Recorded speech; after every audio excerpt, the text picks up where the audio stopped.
I think that the internet is going to be one of the major forces for reducing the role of government. The one thing that's missing, but that will soon be developed, is a reliable e-cash, a method whereby on the internet you can transfer funds from A to B without A knowing B or B knowing A.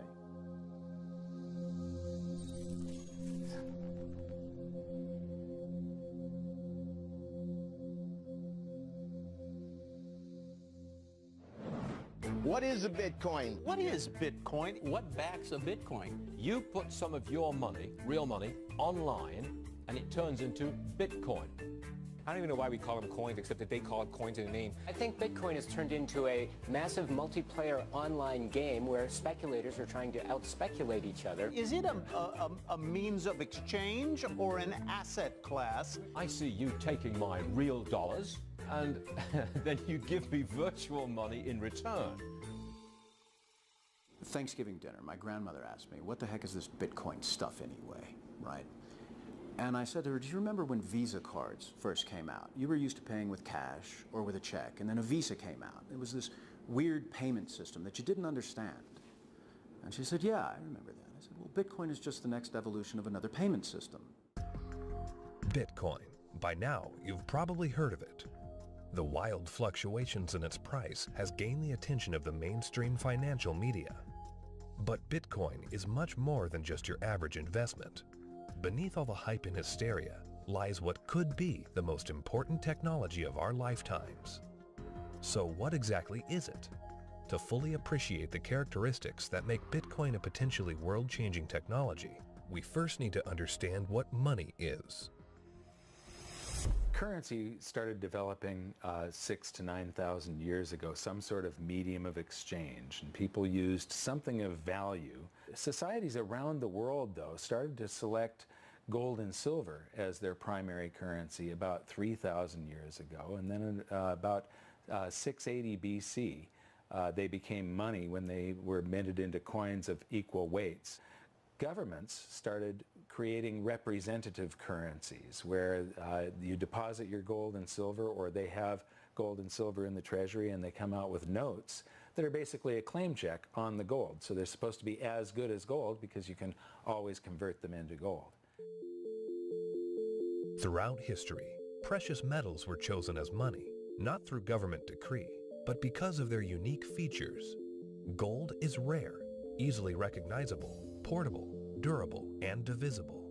Above all, because gold is difficult to find and labor-intensive to mine, refine, and mint, it has always been perceived as a store of value.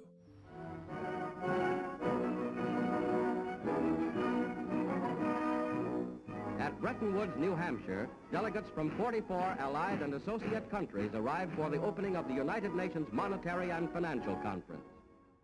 In modern history, as World War II was coming to an end, in 1944, the Allied nations met at the small town of Bretton Woods, New Hampshire. Here, they drafted a new financial system, which would stabilize the world's financial system once the war ended. With the United States poised to enter a golden age of prosperity, the U.S. dollar was chosen to be the world's reserve currency. The Bretton Woods system was created after the Second World War at the Bretton Woods Conference in New Hampshire. And rather than using gold as the means of exchange between countries, as was the case under the old gold standard, the dollar was going to be used. The dollar was chosen because back then it was as good as gold. Under this new system, the countries of the world would tie their currencies at a fixed rate to the U.S. dollar. And because most of the world's gold was held in U.S. vaults, the U.S. dollar would be backed by gold at a fixed price of $35 per ounce. This created a system where the currencies of the world were effectively backed by gold through the U.S. dollar. I have directed Secretary Connally to suspend temporarily the convertibility of the dollar into gold or other reserve assets. The Bretton Woods system lasted for about 25 years, but in August of 1971, President Richard Nixon called for an emergency press conference where he announced foreign countries would no longer be able to convert their U.S. dollar holdings into gold. This surprise move would come to be known as the Nixon shock. With this one announcement, President Nixon effectively created our current monetary system, a system where no currency is backed by gold or anything of value. This is what is known as a fiat currency. Fiat currency is currency that's backed by nothing except government promises. The word fiat is a Latin word, and it basically means currency that's circulating by force. If people have confidence in that currency, and if there's enough government force, that will enable the currency to circulate for a period of time until people lose confidence in the currency. Money is a medium of exchange, and the way it has evolved is that it's always something of intrinsic value until the modern age, when the politicians say, well, we don't need anything of intrinsic value anymore. All we need is political decree. We can say this is money, this piece of paper is money. Now money has a new characteristic. But underneath it all, there's this same concept in place that nobody ever seems to challenge, and that is that governments have a right to declare something of no value to be money, and you must accept it. That's really the problem, and it's still the problem today. Without anything tangible backing the currencies we use today, governments around the world have been able to issue unlimited amounts of new currency without restraint. And with the advent of the digital age, currencies around the world are now digits in a global banking database. So what is Bitcoin? Well, simply put, it's a digital currency, much like the electronic currency we use today. But it's also the payment network which facilitates the transfer of this new digital currency from one person to another. Bitcoin's a new internet protocol that enables the transmission of value over a communications channel. You can think of it like being able to send a gold coin as easily as you send an email. You can send any amount of money to anyone in the world, anytime, can't be seized, can't be confiscated, can't be frozen. Very useful technology. So Bitcoin is a digital currency, and it is a payment system. So it's a payment system in the same way that bank networks are, or PayPal. Those are all payment systems. But it's also a currency. So PayPal and banks use the dollar as their currency. The Bitcoin payment system uses Bitcoins as its currency. So they both have the same name. What is your opinion of disruptive digital currencies such as Bitcoin? If you're looking for the idea that a currency doesn't really have to be something physical, it can be something that's virtual, that's the system we already have. You know, and if you want it to be, I want a way to make payments electronically, that's, credit cards. I mean, so exactly what it is that this thing is supposed to be doing that we don't already mostly do. Bitcoin is different from other fiat currencies in a couple ways. But not the way people think. So most people think it's different because it is a digital currency, but fiat currencies are also digital, right? So the dollar is a digital currency, the euro is a digital currency. They're all just ones and zeros in the banks of the world. So it's not that Bitcoin is digital that makes it unique. It's unique in that it cannot be created out of thin air. So dollars, euros, yen, these can all be created out of thin air by people who have permission to do so, which is generally a central bank. Bitcoin has no ability to create it out of thin air, so it is a scarce digital asset. Unlike the banking system we currently use, where bureaucrats meet behind closed doors and determine and regulate the supply of new currency, mathematics and cryptography are used to regulate the creation of new bitcoins. The Bitcoin network is decentralized, meaning that instead of transactions and account balances being stored on a central computer or database, Bitcoin's ledger of accounts, more commonly known as the blockchain, is distributed across tens of thousands of computers around the world. There's something called Napster. We all remember Napster. We could download music and movies from Napster, but after a while it got so big and popular, the government came in, shut it down because of copyright infringements. No more Napster, right? So then somebody created something called the BitTorrent network. What's this? This is a software people run on their computers that allows people to file share. So if you run the software, you can go to things like Pirate Bay or Views or BT Junkie, and you can download any music or any movies you want, and they can't stop it because it's not a centralized location. Well, Bitcoin is the currency that runs on the BitTorrent network. Why was gold and silver considered money for the last 4,000 years is because It took work and effort to make that nice, beautiful coin. They had to dig it out of the ground and refine it, and the crucibles and the furnaces, and stamp it into a nice, beautiful coin. And that took work. So you didn't have to trust anybody that they were going to work for you. The work was already done. Well, Bitcoin, proof of work, is the same thing, right? You have to hash away and solve all these math problems. You have to have the chips and the electricity and yada, yada, yada to create a Bitcoin. It would cost today about $800 to make a Bitcoin. I believe that Bitcoin has multiple levels of intrinsic value. The properties like being unconfiscatable, properties like this censorship-resistant value transfer that no one can stop you from sending. More importantly, what gives it intrinsic value is the productive capacity and the brain power of some of the brightest developers in the world that have chosen to work on this open source protocol. And this productive capacity of some of the brightest minds that are building it is what truly gives it value. All Bitcoin transactions are cryptographically verified by thousands of computers on the Bitcoin network. These very powerful computers, known as miners, expend a massive amount of energy and processing power to verify the integrity of each and every transaction. So the miners basically validate transactions.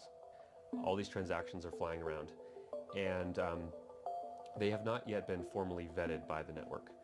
If the miner believes the transactions are valid, it will put them in the block, and the block then becomes part of the blockchain. And over time, that becomes the record of truth.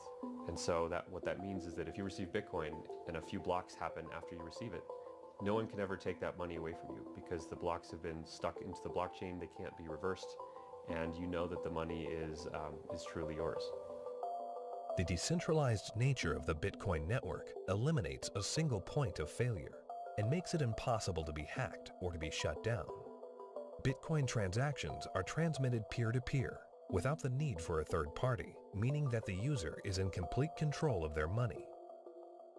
It's impossible to be shut down. That's the beautiful thing about it. There is no place, there is no Bitcoin place. You can't shoot Bitcoins. It has no center of gravity, it has no headquarters, you can't shut it down. The only way you could is to shut off the internet.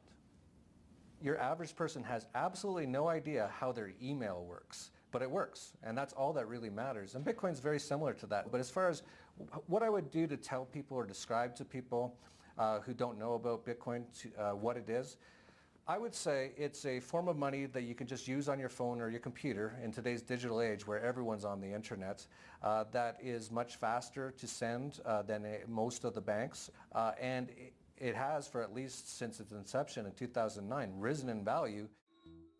For new users, the inner workings of Bitcoin can be quite complex and daunting. But what's important is how this revolutionary technology changes how money is transferred globally.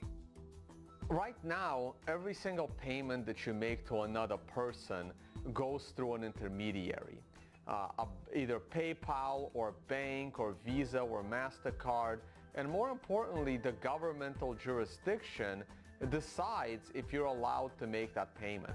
That payment could be stopped halfway through, and then you have to try and get your money back. With Bitcoin, no one can stop it. The moment you decide to send another person digital value, you can just send it. And there is nobody in your way. There is no one that has to give you permission to pay another person money, and all they need is an internet connection. This has the potential to displace the need for banks as a trust institution. If you and I exchange currency or have commerce using Bitcoin and it goes on the ledger, on the blockchain, we don't need a bank to confirm that that is a valid transaction. One of the differences between Bitcoin and the banking system is it doesn't require a third party to perform. When you make a deposit into a checking account or a savings account, you are actually loaning the bank your currency. They now have title to it, and they have a liability on their books to pay you back one day, but they get to do anything they want with it, and you have this intermediary, this third party, counterparty that has to perform for you to be able to get your currency back. Cryptocurrencies invert the power structure. It isn't a few people at the top controlling a whole bunch of people at the bottom. The power goes to the individual. In the same way that the internet flattened access to information and allowed anyone in the world with an internet connection to learn basically anything they wanted to know and to communicate with anyone else on Earth. Bitcoin does that with money. So now anyone on the planet, no matter their age or the arbitrary geographic location in which they were born or the arbitrary rules of the people that govern over them, that person can now engage economically with anyone else in the world directly. And that's profoundly powerful. You do not need a bank account to interact with Bitcoin. You do not need a bank account now to receive an honest payment from someone else in the world and know that the money is legitimate and good and can't be rescinded. So money now can't be censored. Any two people can send it between each other through Bitcoin. Cryptocurrency Bitcoin has once again defied naysayers by spiking above $18,000 at one point today. Bitcoin hits a new high. We had this incredible run-up in the fall going into the holidays, and then we've seen a pretty big pullback. This is a 30% loss in the week and a 50% loss in the year. The past year has seen the price of Bitcoin rise and fall in dramatic fashion, getting the attention of Wall Street and the investment community. Bitcoin is now seen by the public as a speculative asset class that can be traded, but the core fundamentals of this important technology cannot be overlooked. The use of Bitcoin is particularly vital in the developing world, where billions of people are without basic banking services. People who see the price all the time, especially in advanced societies, they focus more on the price and they think that Bitcoin is an investment solely and that it goes up and down like a stock based on news and expectations. But the fact is, probably there's more people in these kind of third economies. They don't own a lot, but they own it, and they own it because they need it, not because they expect to get rich or hope to get rich, because they need to protect themselves against both destroyed fiat currencies and against capital controls. So when people think of it as an investment, they have to realize that the reason that Bitcoin's so exciting is because it's a future money for the world, not because it's something that could become a great investment. It just so happens to be that both can be accomplished at the same time. One of the great powers of whether it's Bitcoin or any other cryptocurrencies, if we can figure out how to scale the technology, we can solve a lot of problems in the financial system. We can transact with each other globally at very low cost and very efficiently. And there's tremendous market power in that. Has nothing to do with anyone in the financial system. People want to be able to communicate and transact with each other simply and quickly, and the hunger to do that is enormous. Today, Bitcoin is seen as a financial asset, but as the technology develops, the blockchain that powers Bitcoin may be used to verify transactions other than the transfer of money. Each Bitcoin is divisible into 100 millionth of a Bitcoin, called a Satoshi. These tiny fractions of a Bitcoin can be programmed to represent assets other than money. In this way, the Bitcoin blockchain can be used to verify transactions of all kinds of items without the need for a central authority. The Bitcoin blockchain is a tremendous technological innovation that enables distributed consensus. People are able to come to agreement on what the state of this ledger should be and what it is. And that enables people to have trust without trusting any other party or person or institution. So anywhere we need to have trust, where we need to be able to verify what is the true and correct state of something, that has an application to be put on the Bitcoin blockchain. For 6,000 years of recorded history, we've always had this problem when we want to engage in consensual exchange. That is, if we're strangers, can I trust you? And what's happening with Bitcoin and the blockchain, the technology that powers Bitcoin, is it's now possible for us to have trustworthy exchange without those third parties. The trust is built in through the cryptography. That guarantees the exchange of value. Well, that means that there's this technology that is as disruptive as the internet was to publishing. But this is disruptive to these 100 different institutions that really are the glue that pulls society together. All kinds of these things are going to be recreated in the blockchain in a way that we will finally be able to fully trust. What that means is what we've seen technology do to lots of private industries is now going to start doing to government function. The thing for me is understanding the implications of what this is. You can take 100 million bits of a Bitcoin. Each bit is called a Satoshi, right? And you can program that to be anything of value. It can represent titles to automobiles or real estate or diamonds or gold or votes in elections. Anything of value can now be digitized and tokenized, put up on the blockchain, and transacted, can be sent across the internet without having to go through a trusted third party. I think the blockchain and Bitcoin is going to change the world. I think it's going to change everything in terms of protecting people's identities, allowing people to own property. Bitcoin's for the 2 billion people that don't have bank accounts, the 5 billion people that can't prove they exist. They don't have title to real estate and stuff. That's what Bitcoin's going to change the most for those people, is because, you know, they're going to jump from the third world to the first world. It's really going to revolutionize Latin America, Africa, Southeast Asia, where people can finally now own real estate. We can have a transparent election that can't be hacked. Imagine. That's going to change the world in and of itself. Tempers are beginning to flare. These people have already been in queue for more than 3 hours now. Carrying currency notes, the government suddenly banned on Tuesday night. Because anyone can start using Bitcoin by simply installing an app on their phone, Bitcoin can be used by the developing world to protect their wealth from unstable currencies and government control.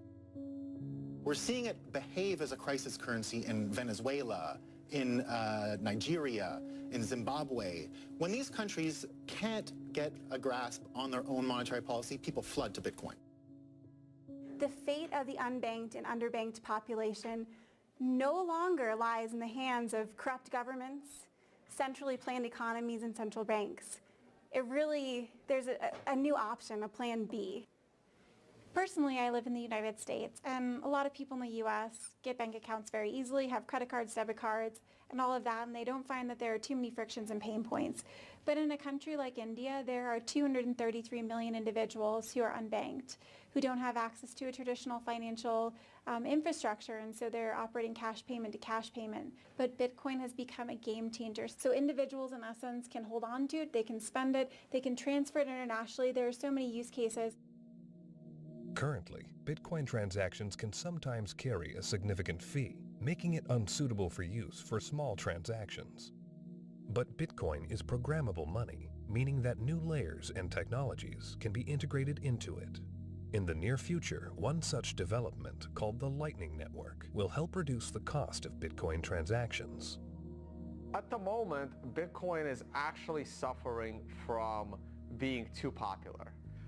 One of the challenges that Bitcoin has is every transaction needs computational power to process. So at the moment, Bitcoin can settle about 4 to 7 transactions a second. And in the future, each of those 4 to 7 transactions a second can contain 1 million transactions within it. And that's what the second layer and Lightning is trying to do. It will just make it so much more efficient and so much cheaper for the average person. The integration of the Lightning Network into the Bitcoin protocol will scale Bitcoin into a fast, cheap, and efficient payment system. Once implemented, this will have enormous implications for the developing world. One of the stumbling blocks to doing international business is the payment system. And to be honest, if you're taking credit cards from some countries, those countries are so associated with fraud that your rates on all credit cards you take just become astronomical, and it becomes prohibitive.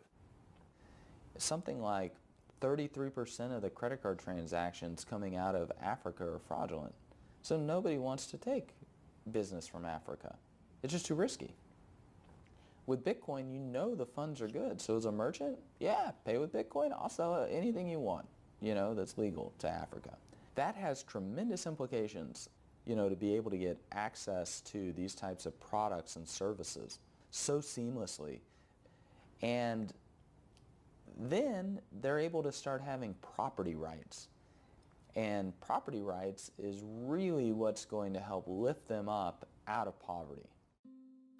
Closer to home, in today's digital world, governments have started to phase out cash, replacing it with digital currency.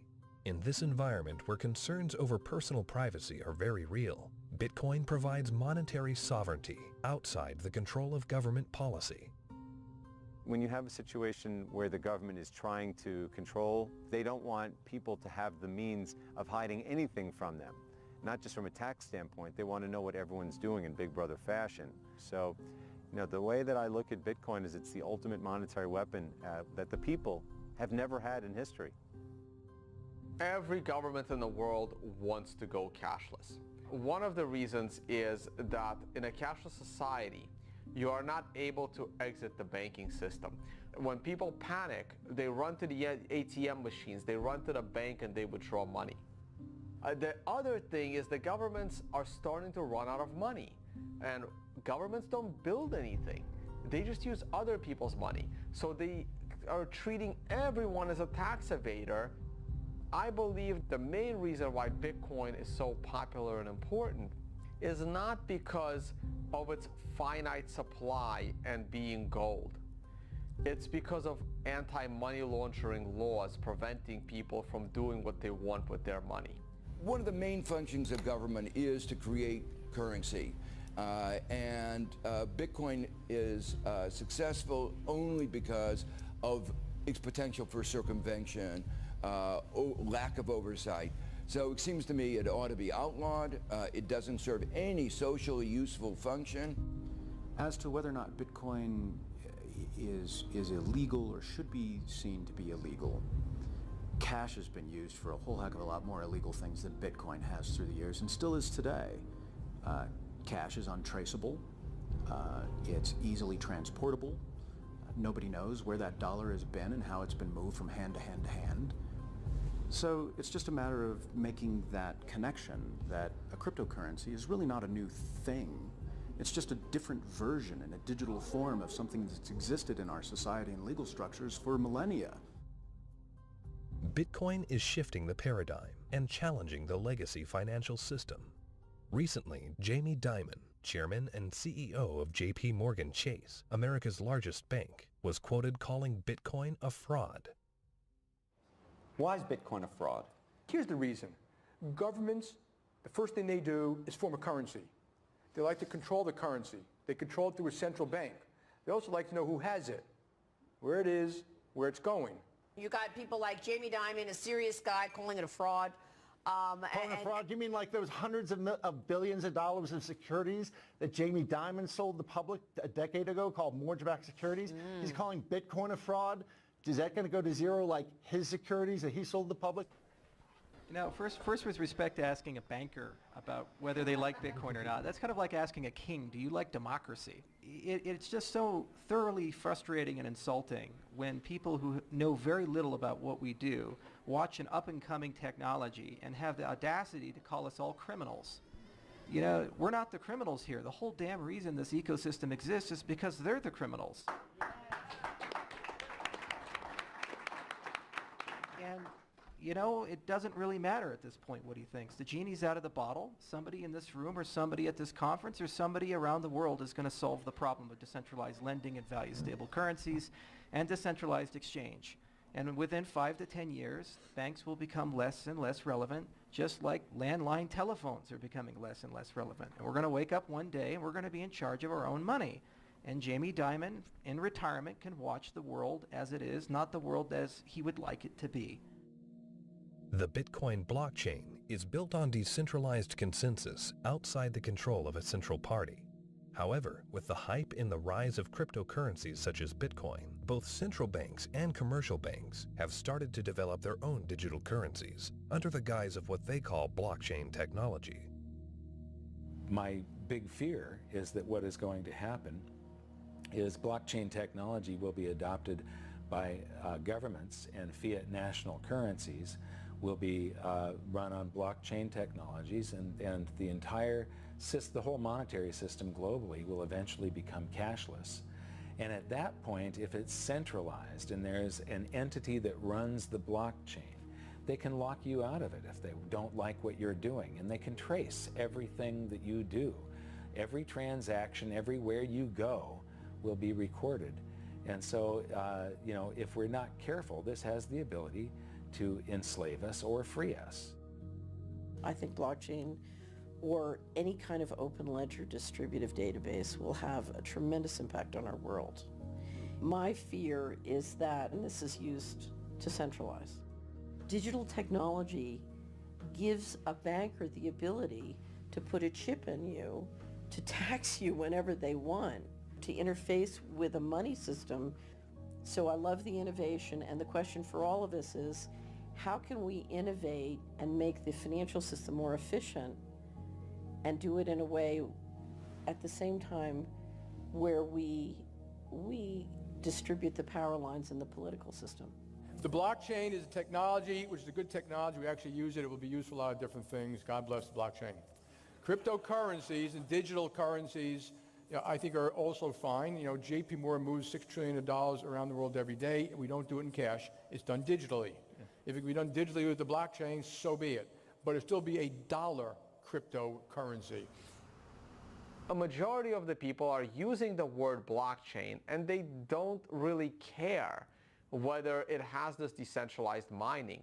The government is going to just have a digital representation of the dollar. They can call it a blockchain, but there's not going to be mining. There's not going to be decentralization. It's going to be a centralized coin. Whether they call it a blockchain or not is irrelevant. The whole purpose of a blockchain is to remove control from a central party. If you're a central bank and you make a blockchain for dollars and then you have dollar coin, if you still have full control over the dollar coin, you can create how much of it you want, you can control where it goes. There was no point in having a blockchain at all. You might as well just have a centralized database like a banking system. To really use blockchains in any meaningful way, it means that there is no person in charge. And so a central bank, by definition, is the one who is supposed to be in charge of money. And thus they would never create a blockchain or a cryptocurrency that they couldn't control. So that's why they will likely be made redundant, because the market can choose what kind of money it uses. And it now has a choice between a digital currency that can be controlled by central parties and inflated without limit, or a digital currency that cannot be controlled by any central party and that has a fixed amount and can't be debased. Over time, that's going to be a very obvious choice. Bitcoin and the blockchain behind it are incredibly powerful technologies. As the future unfolds, these technologies could be used to restructure the financial system into one of fairness and equality for all, a system outside the control of the banking elite. We have millions of people now taking an interest in what is money, the question of what is money, what should it be? And they're learning, especially a lot of young people. Precious metals were once money. Then came the era of paper money. Could we now be entering a golden age of decentralized digital money? Only time will tell. Bitcoin is first and foremost about changing how the financial system of the planet operates. However, Bitcoin is also a financial asset itself, and it goes through these bubbles, and people have made many millions of dollars when they buy it low, and then it goes up in value. But that's not really what matters at all. What matters is that it's actually going to change the entire ecosystem of the planet, how all humans interact with each other, and that's a very exciting thing to be part of.